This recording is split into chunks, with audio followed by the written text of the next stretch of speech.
Hola, bienvenidos a todos a nuestro segundo día de nuestro International Week de la UNAM. En esta semana dedicada a la internacionalización, hemos de abordar un tema tan interesante y amplio, abriendo paso en la UNAM a una internacionalización integral, es decir, hacia afuera y hacia adentro. Para ello, para nuestra conferencia, ¿qué es la internacionalización en casa?, tengo el gusto de presentar a la maestra Angélica Castillo Salazar. Ella es consultora en educación superior internacional, con experiencia de más de 20 años en educación superior, cooperación nacional e internacionalización de la educación superior y vinculación. Actualmente, ocupa el cargo de coordinadora de enlace académico en la Universidad Autónoma Metropolitana de la Rectoría de la Unidad Lerma. Maestra Angélica, bienvenida a nuestra International Week. Muchas gracias.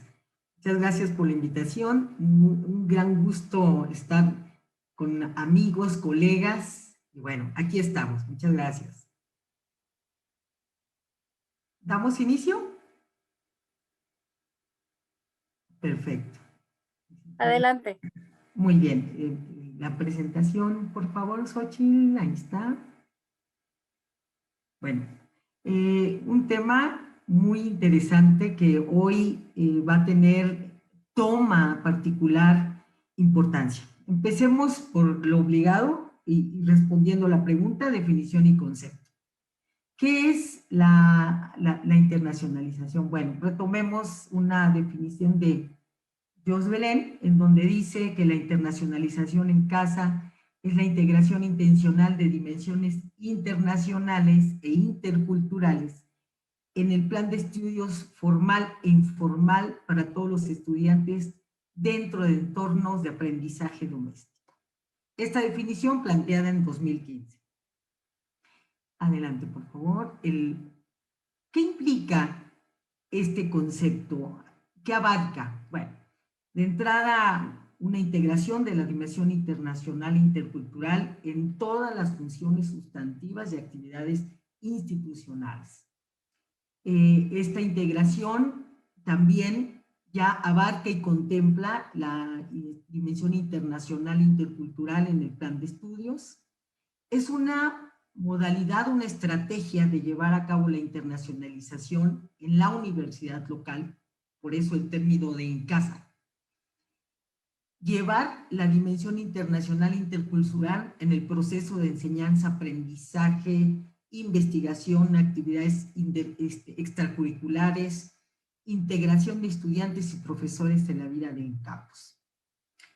En conjunto es, digamos, en la conceptualización, son todos aquellos instrumentos y actividades que se desarrollan al interior de la institución, ¿sí?, para poder desarrollar competencias internacionales e interculturales en todos los estudiantes y yo diría en la comunidad universitaria.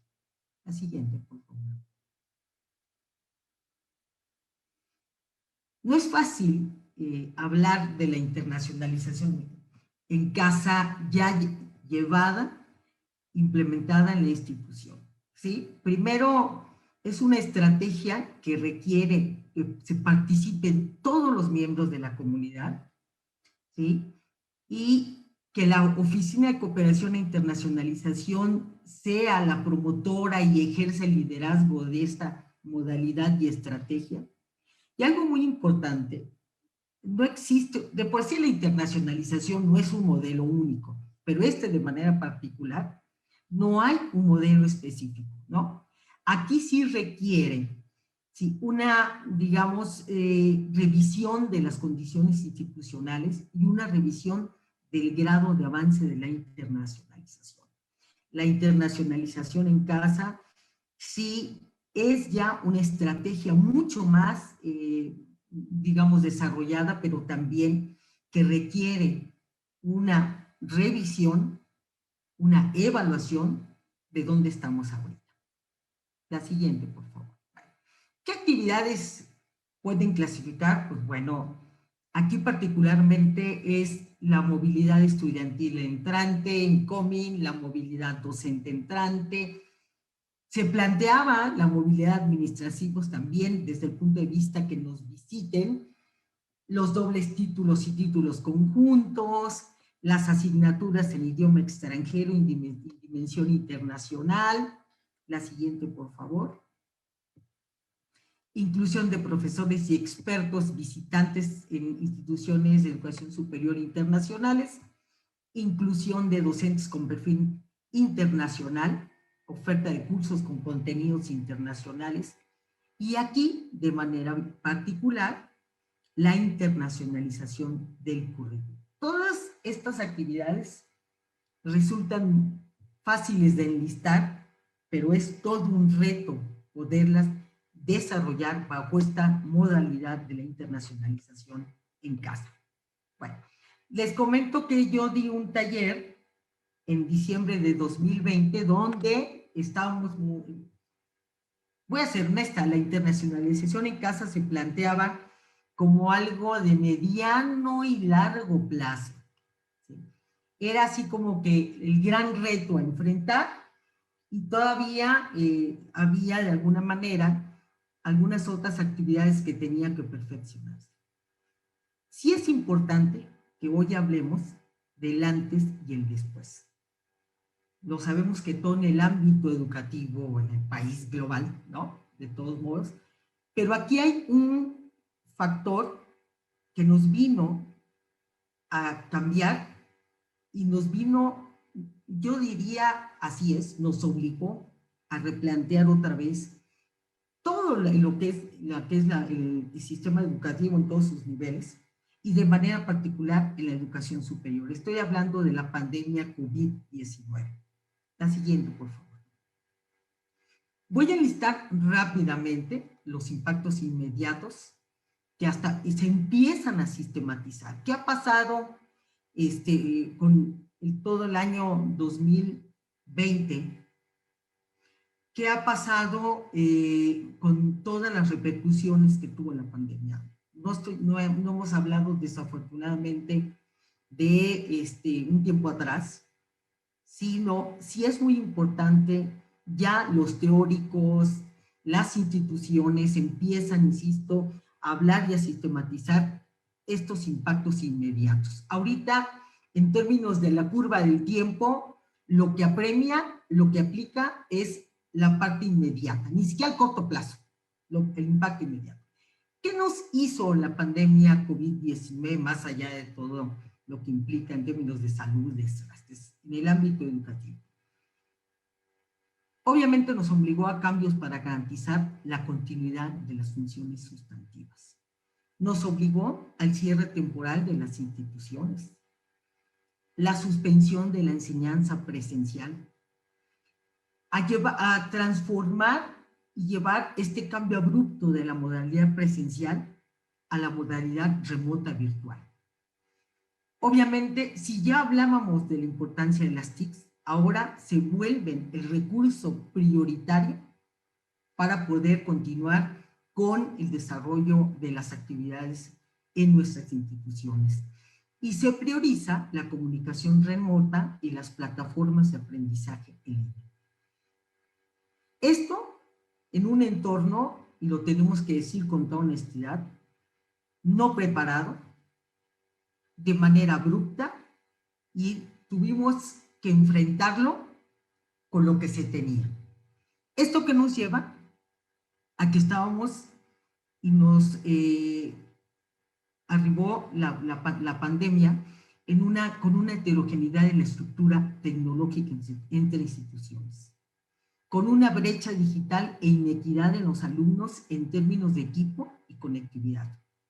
Y obviamente implica un distanciamiento y un aislamiento social que conlleva repercusiones en el equilibrio socioemocional. La investigación y sus proyectos también son afectadas por esta pandemia y en algunos casos se suspenden los proyectos o cuando menos las prácticas que requieren la presencia se ven afectadas. La siguiente, por favor. ¿Qué se hace de manera inmediata para responder a la presencia de la pandemia COVID-19? Inmediatamente se hace una inversión en infraestructura tecnológica, ¿sí? Principalmente en plataformas.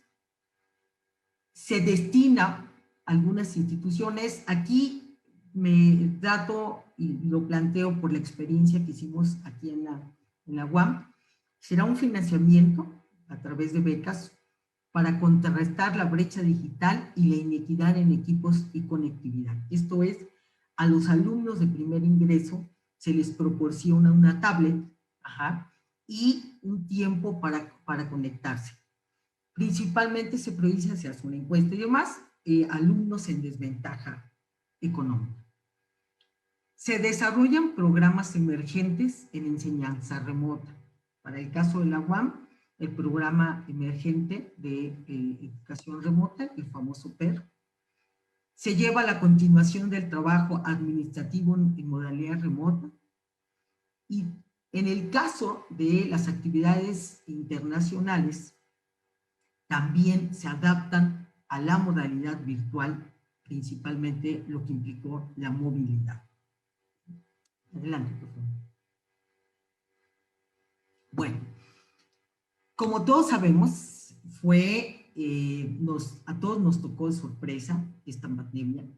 Algunas instituciones con más desarrollo en infraestructura tecnológica, algunas con más desarrollo en innovación. Sin embargo, nadie preparados para este nuevo escenario, ¿sí? Nadie preparados para enfrentar estos nuevos retos.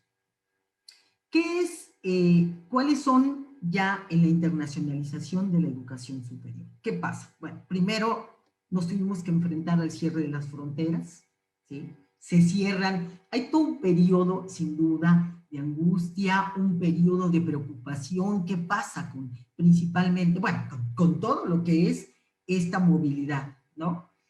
Hay un impasse, yo diría, en los primeros meses, que se tienen que tomar decisiones importantes porque la prioridad es preservar la seguridad integral de la comunidad universitaria.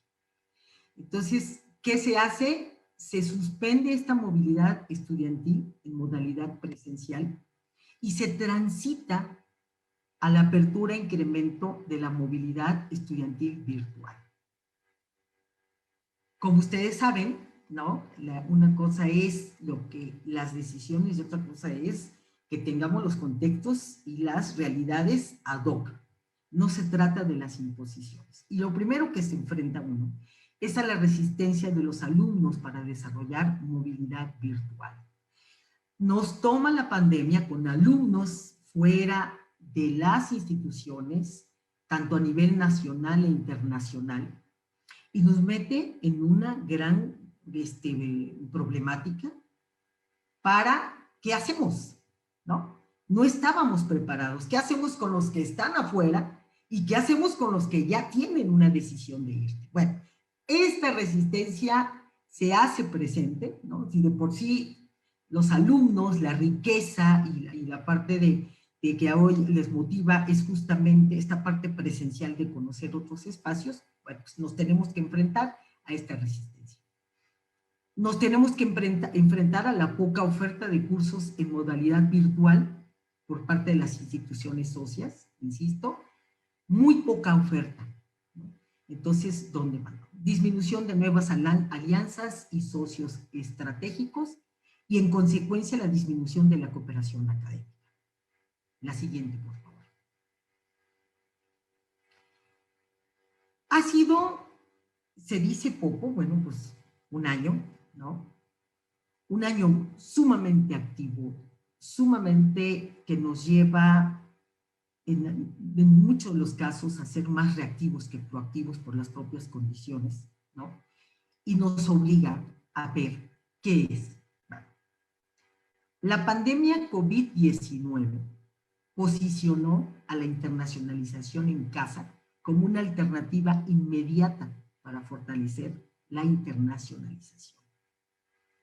Aquellos que planteábamos y decíamos, bueno, es una estrategia que hay que transitar. Yo me acuerdo en el taller que nosotros y con los compañeros que estuvimos compartiendo, lo veíamos como, bueno, pues hay que hacer mediano plazo. ¿No? Por coyuntura, por condiciones, toma una prioridad en todas las modalidades que tenemos.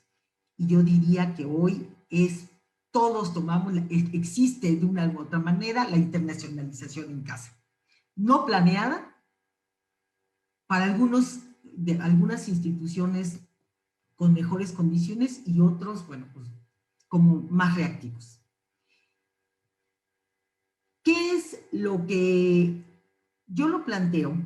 Y yo creo que es importante a un año, aunque es un periodo inmediato y muy corto, pero sí, miren, en la vida y en el ir y venir, finalmente, lo que nosotros tenemos que hacer es convertir las realidades, identificar las oportunidades, mirar hacia adelante cuáles son estos retos, por dónde podemos nosotros ampliar, por dónde nosotros podemos visualizar. Bueno, la pandemia COVID-19 y sus repercusiones, hoy por hoy, nos obliga a la elaboración de un diagnóstico del estado que guarda la internacionalización en la institución. Si lo teníamos pendiente, hoy es obligado. Porque, insisto, estamos hablando de un antes y de un después. Tenemos que ver, finalmente, hacer una revisión de estrategias, planes y políticas institucionales de internacionalización, desde la mirada de la internacionalización en casa. Nos obliga a capitalizar la experiencia virtual que ahora hemos desarrollado para fortalecer e innovar el proceso de internacionalización. Identificar desde la virtualidad nuevas oportunidades para la internacionalización. Tenemos que hacer un fortalecimiento de la movilidad virtual, pero también nos obliga a adecuaciones normativas, administrativas, financieras y académicas que se requieran. En el caso de la UAM, particularmente en la unidad Lerma, nosotros no podíamos, por diversas razones, desarrollar la movilidad estudiantil entrante, ¿sí? Ni nacional ni internacional. Teníamos nada más interinstitucional. Como consecuencia de la presencia de la pandemia, tuvimos que abrir la movilidad estudiantil virtual. Y por primera vez, en el caso de nuestra unidad, hoy tenemos la movilidad estudiantil internacional en esta modalidad, ¿no? Entonces, fue una manera de mirar más allá de manera negativa una cuestión positiva, y hoy tenemos, con lo que implica, con lo que implicó, porque teníamos toda la infraestructura, todo el desarrollo para lo presencial, y nos estamos enfrentando a cuestiones normativas, a cuestiones administrativas, desde el punto también financiero, o sea, hay que readecuar, pero la movilidad estudiantil virtual llegó para nosotros. ¿Esto qué nos implicó? Bueno, pues empezar a investigar y ver quiénes tienen cursos para ofertar en la modalidad virtual. Hoy creo que también una manera de fortalecer la internacionalización en casa con la movilidad estudiantil virtual, lo que tenemos es una oportunidad para incrementar los programas compartidos, la doble titulación, y una gran oportunidad para empezar a planear y a diseñar la internacionalización del currículo. La que sigue, por favor.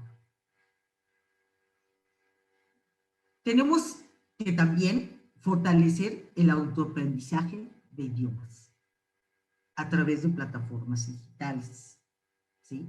Los alumnos, en la mayoría de las instituciones, el estudio de los idiomas, el aprendizaje de los idiomas, no forma parte de su currículo. Entonces, ¿qué es lo que pasa? Pues bueno, no pueden asistir a cursos presenciales, ¿no? Y hoy es una gran oportunidad para hacer este autoaprendizaje de idiomas a través de las plataformas. Yo no sé si pudiéramos hablar todavía de la etapa de la pospandemia, ¿no?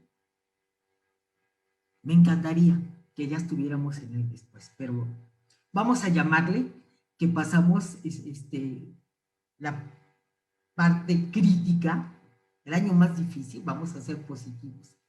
Y en esta etapa de 2021 y lo que sigue, tenemos que desarrollar modelos y estrategias que respondan a las necesidades de la internacionalización en una modalidad híbrida, en una modalidad semipresencial. Tenemos que revisar y actualizar la definición, conceptualización y estrategias de la internacionalización en casa. La siguiente, por favor. ¿Qué es los pendientes? Insisto, en términos de temporalidad, los pendientes inmediatos.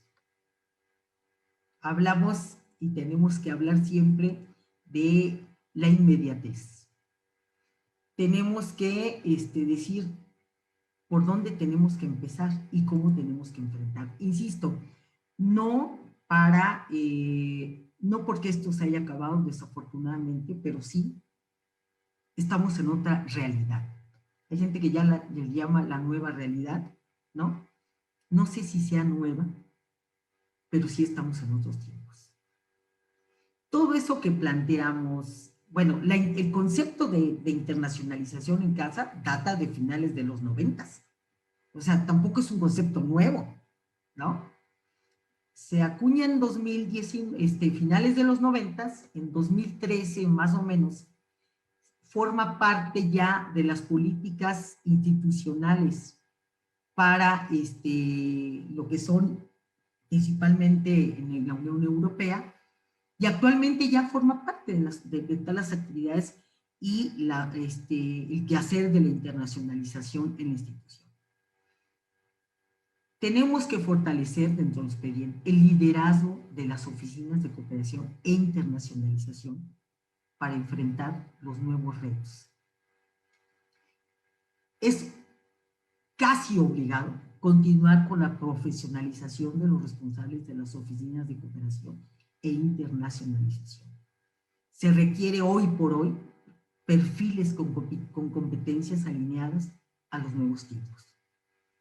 ¿Esto qué significa? Con competencias, por supuesto, en todo lo que implica las tecnologías, las TICs. Se necesitan personas con una gran capacidad de adaptación a los cambios, con un gran liderazgo, con esta parte de innovación y siempre con una perspectiva, ¿no?, más preventiva que reactiva. Más allá, cuando yo hablo de continuar con la profesionalización, sin duda implica esta formación de las competencias internacionales e interculturales. Pero hoy la realidad nos pide que también tengamos estas competencias, lo que le llaman en el ámbito laboral, las competencias blandas, ¿no? Justamente hoy son las que se requieren, en paralelo con estas competencias que mucho tiempo hemos hablado, las internacionales y las... Hoy por hoy ya es tiempo de revisar y actualizar el marco teórico conceptual de la internacionalización de la educación superior. Tenemos que empezar a replantearnos y en consecuencia la revisión y actualización de la internacionalización en casa. Y un gran pendiente inmediato, documentar las mejores prácticas de la internacionalización en casa. Yo había puesto durante, pero es antes de la pandemia, durante y posterior a la pandemia COVID-19. Hay mucho trabajo por hacer. Por eso yo inicio principalmente con qué es la internacionalización en casa. La definimos con todo gusto. ¿Qué comprende la internacionalización? Con todo gusto la listamos. Pero los tiempos de hoy nos llevan al replanteamiento. Nos llevan a hacer la revisión y, por supuesto, como decía yo hace rato, la internacionalización en casa es una estrategia obligada hoy por hoy. ¿Sí? Pues creo que esto, aunque la internacionalización en casa, insisto, la empezamos a plantear a finales de los 90, la retomamos en la primera década de este siglo XXI, y hoy las instituciones ya forman parte de nuestra estrategia, de nuestras actividades, ¿sí? Insisto, tenemos que hacer una mirada en el antes y tenemos que hacer una mirada hacia adelante, ¿sí? Yo los invito a que es un excelente momento de nuestra revisión de la internacionalización.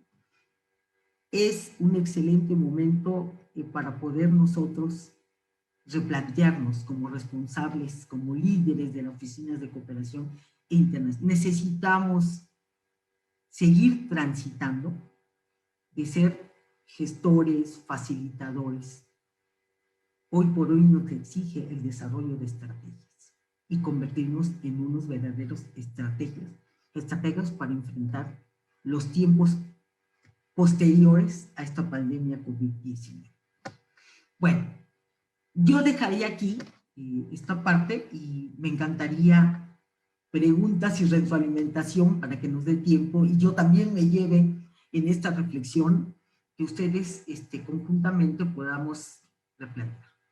Entonces, termino mi exposición y muy abierta a las preguntas y a los comentarios. Muchísimas gracias por esta presentación.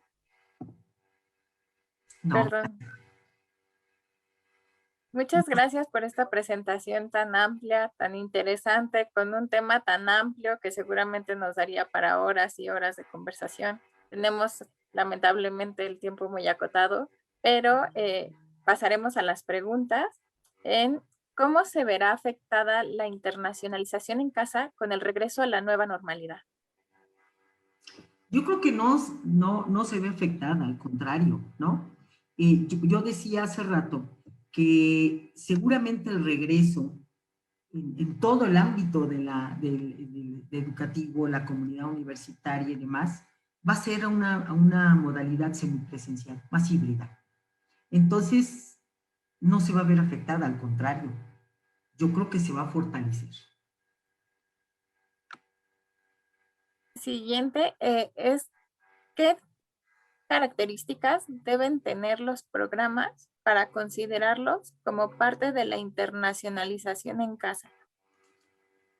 Digamos que los que siempre ha exigido la internacionalización, pero principalmente esta flexibilidad, ¿no? Hoy por hoy, la flexibilidad es un requisito fundamental, ¿no?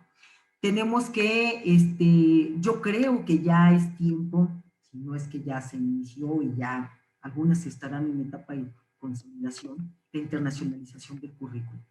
Creo que hoy se requiere y por supuesto hoy también pues atender a ese gran pendiente que se tiene, la oferta de los cursos de manera en la modalidad virtual, ¿no? Y la oferta de cursos en otros idiomas. Los pendientes que traíamos siguen presentes, pero ahora con esta innovación y adaptación. Perfecto. Nos preguntan también, ¿qué países están dentro de la movilidad virtual?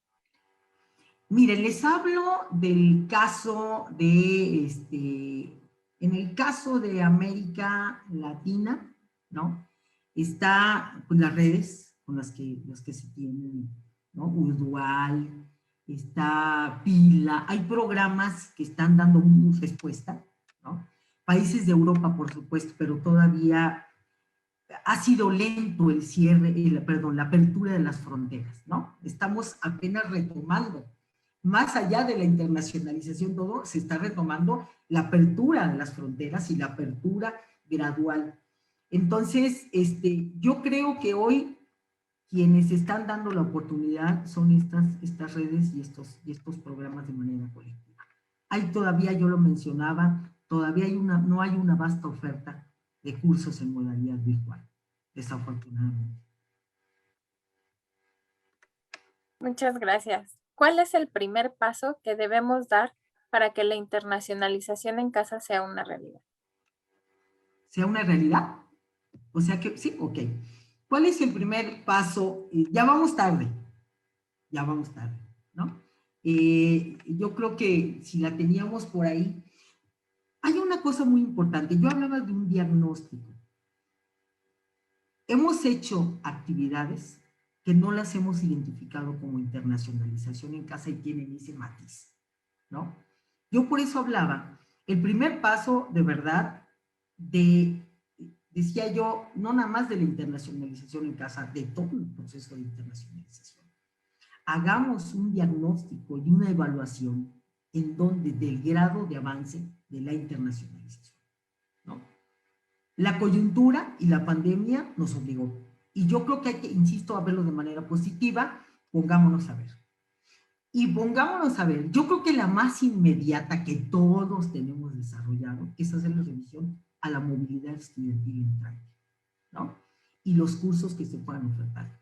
Pero hagamos la revisión, el diagnóstico de la evaluación de la internacionalización, identifiquemos qué actividades tienen la connotación de internacionalización en casa, identifiquemos algo muy importante, cuáles son los pendientes normativos y administrativos que tenemos y que no hemos podido resolver, porque también nosotros podemos tomar la estrategia de manera independiente y proponerlo y demás, pero si las condiciones normativas, financieras y administrativas no están, es muy difícil, ¿no? Entonces, este diagnóstico, esta evaluación y esta identificación de mapa del Estado que guarda la internacionalización en la institución. ¿Existen tiempos definidos para la implementación de la internacionalización en casa? No, yo les decía que no hay ni modelos únicos, ni tiempos, ni etapas. Yo diría que en general ya vamos un poco tarde, ¿no? Porque fue por lo que implica la internacionalización en casa, ¿no? Porque no es decir, hoy quiero ahora abrir, sino yo creo que lo que nos ha detenido justamente, nosotros ya identificamos, los que tenemos un tiempo trabajando en el ámbito de la internacionalización de la educación superior, sabemos de los retos que tenemos que enfrentar, ¿no? Entonces, yo creo que en este sentido tenemos que ver finalmente los grandes pendientes y lo que lo teníamos para mediano y corto plazo, pasarlo para mañana, ¿no? Para mañana. No hay tiempos. A todos, insisto, hoy nos apremia la internacionalización en casa, si no es que ya iniciamos desde el año pasado. Perfecto. Hay otra pregunta más que dice, ¿se van a requerir los mismos requisitos para una movilidad? Y me parece que va ligada con la que veíamos de qué países están dentro de una movilidad virtual. Se van a los mismos requisitos. Sí, yo creo que se va a requerir de parte de los alumnos, hablando de la movilidad estudiantil, la flexibilidad, la capacidad de adaptación y entender. Yo creo que una tarea, me atrevería a decir, y hablando de las instituciones de educación superior públicas, que son las que más conozco, la actividad que tenemos más desarrollada, más trabajada, con más resultados, la movilidad estudiantil, tanto entrante, pero principalmente el entrante. Hoy por hoy tenemos que empezar a documentar esta movilidad estudiantil virtual. Ya la teníamos también como tarea desde el inicio de este siglo y la pospusimos mucho tiempo. La realidad nos obligó. ¿Qué pasa? Que esta movilidad estudiantil, primero hay que empezar a documentar y hablar de las fortalezas, ¿no? Empezar a concientizar a los alumnos que sí, la movilidad estudiantil presencial, claro, tiene su riqueza, ¿no? De conocer otros ámbitos, otras experiencias, pero también empezar a hablar de que la movilidad estudiantil tiene como objetivo conocer otros esquemas de métodos de enseñanza-aprendizaje, otros modelos.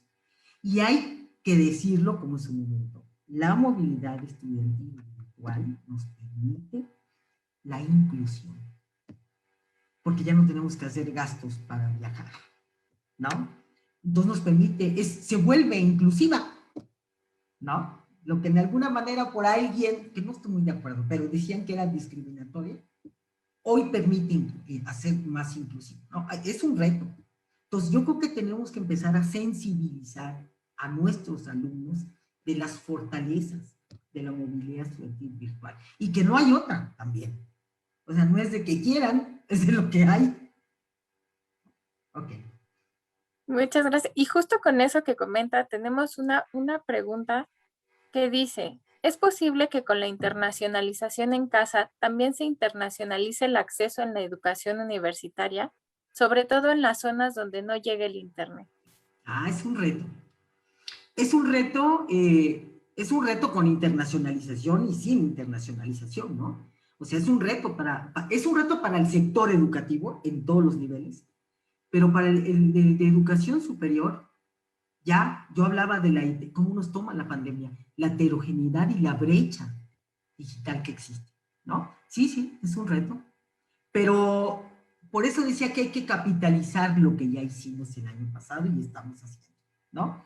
Ya la gente, los alumnos están más familiarizados, yo diría, empiezan sus habilidades para el aprendizaje virtual remoto ya están, de por sí las generaciones, ¿no? Ya están hoy, pero y las instituciones hicieron un gran esfuerzo para dar las condiciones en la medida de sus capacidades financieras, de infraestructura y demás, para darles a sus alumnos, ¿no?, las condiciones de equipos y de conectividad. Sigue siendo un reto, pero es un reto nacional, ¿no? La conectividad sigue siendo un reto. Maestra, muchísimas gracias por aceptar nuestra invitación, Un placer. por participar en este tema, decía hace rato, tan interesante y tan amplio, que parece que abre el camino hacia una internacionalización integral, ¿no? Que nos cambia el concepto de que solo era hacia afuera, ¿no? Parece que podemos tenerla en casa o que ya la tenemos, pero que no hemos explotado ese camino. Así es que gracias por darnos la pauta, gracias por todas sus aportaciones y pues bueno, con esto cerraríamos esta mesa. Así es que a nombre de todos los que organizamos International Week, nuevamente, gracias por aceptar la invitación. No, un placer y de verdad muy agradecida por esta oportunidad de poder compartir y también de saber por dónde están las inquietudes, ¿no? Muchísimas gracias